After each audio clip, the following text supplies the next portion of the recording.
Did you know that some Roblox museums might hold more than just rare items? Jake spent 3 years building the most famous history museum in Roblox. Players from around the world visited to see his amazing collection of rare artifacts and perfect copies of real monuments. But one day, something strange happened. When Jake touched a special crown in his museum, he saw a flash of memories that weren't his own. A little girl's birthday party. Her last one before she got very sick. The crown belonged to her deleted account. Jake realized his museum wasn't just filled with rare items.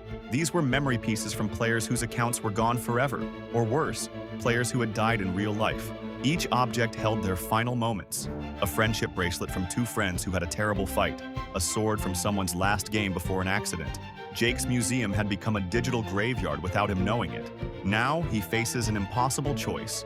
Should he tell everyone the truth and destroy this peaceful memorial, or keep the secret and protect these digital spirits alone?